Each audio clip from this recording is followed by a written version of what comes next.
2 hearts, 2 suitcases, and the courage to begin again, on the other side of the world. This is the story of how we left Austria to start a new life in China.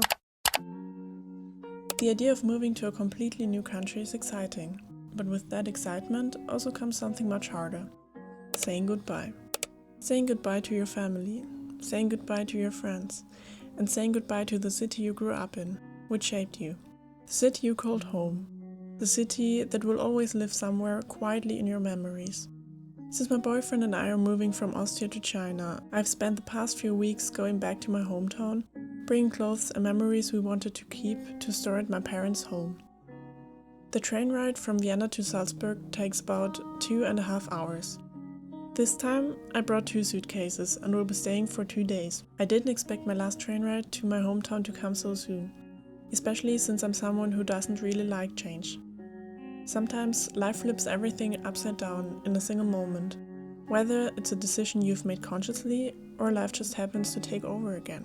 A lot of thoughts ran through my mind during the train ride. The first real goodbye was waiting for me, to my dad, my little brother, and my hometown.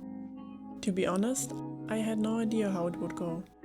My dad is not an emotional person, and while my little brother can be emotional, most of the time he doesn't really care much. He's more reserved and lives life on his own terms. I also wasn't sure how I would react. I'm more emotional when I'm alone. Letting others see how I feel has always been hard for me, because I've had to deal with them on my own my entire life. But it's gotten a bit better over the past few years, thanks to my boyfriend and my friends who've shown me that it's okay to let someone in.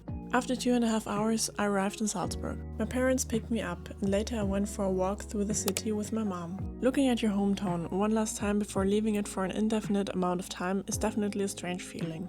For the past few years, I didn't really appreciate this place. I just wanted to escape, go somewhere else, start a new life in another city or country. For 20 years, I saw the same streets, the same buildings. I'm fully aware of how privileged I am. I grew up in a city surrounded by nature, a place that was quiet and mostly safe.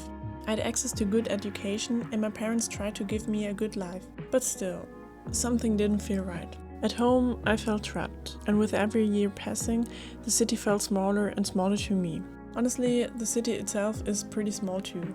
Austria has a population of 9.11 million people. Around 157,000 live in Salzburg and about 2.03 million in Vienna. So I think that gives you a better idea of why I was looking for something bigger. Just for comparison, Zhengzhou, the city we are moving to, has around 12.6 million people. That one city has more people than the entire country of Austria. Well. Even though my friends made the time bearable, I couldn't see a future here. 3 years later, I still can't, but I've learned to value my hometown more. Especially the nature here has become a kind of sanctuary for me. A place to breathe when the pressure and stress from university became too much. All in all, you could say the city is the perfect place for retirement. Just not for me, at least not right now. The next day, I went for breakfast with my best friend. We talked a lot and went for a walk until it was time to say goodbye, and I headed back to Vienna. The goodbye with my dad and brother felt strangely simple, almost like we'd see each other again next week. I only had time to say a quick bye to my brother, since he was heading out with his girlfriend to meet some friends. My dad drove me to the train station, but didn't want to walk me to the platform. I was a bit relieved that it was over so quickly, but I still couldn't help but wondering, is it normal to have such a brief goodbye when you don't even know when you'll see each other again? And just like that, the first goodbye was done. After we handed in our notice for the apartment, things got real. About 2 months before the move, we started packing our things. The biggest challenge was definitely selling all our furniture. We had to plan carefully, since we still needed most of it right up until the end. So we started with the easy part, decluttering and packing our clothes. The first big item we sold was our bed. For the last month, we didn't have a proper bed anymore, just a thin mattress on the floor. Not exactly comfortable, but we made it work. Next was the sofa, which we sold for about the same price as the bed. Da gehen sie mit unserem Sofa. Tschüss, Sofa. So sieht das jetzt hier bei uns aus. Einfach nichts. That whole experience taught us a valuable lesson. Don't buy new furniture. Secondhand is the way to go. You save money, and when it's time to resell, you don't lose as much. Everything else, the washing machine, desks, chairs, bedside tables and smaller items, sold surprisingly fast. If I'm being real, selling everything and hauling bags of clothes back and forth was the most stressful part of the whole move. It definitely took away some of the excitement of starting a new chapter.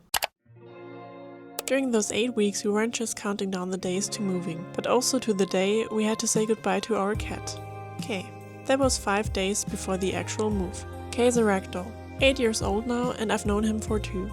That might not sound like a long time, but he's really grown on me. He's my first pet, and honestly, it hurts not taking him with us. But I do believe this is the best thing for him, at least for now. Next time we're back in Austria, we're bringing him with us. The same day we drove to my boyfriend's friend to drop off Kay and a few other things. Before we left to drive to my boyfriend's friend, I already said my goodbyes to our cat. And yes, I had tears in my eyes. We rented a car through an app. Not everything fit in one trip, so my boyfriend had to drive twice. We spent the rest of the evening at his friend's place with his wife. YouTube Türkiye. Bu hanımefendi YouTube atarsa Türkiye'den de destekleyin, Türk'ün gücünü gösterin. Genau. Yes. We talked a lot, played Tekken 8. Türkisch Kebab gegen Deutsch Kartoffel. Kommentator Türkisch. Kameramann Chinesisch.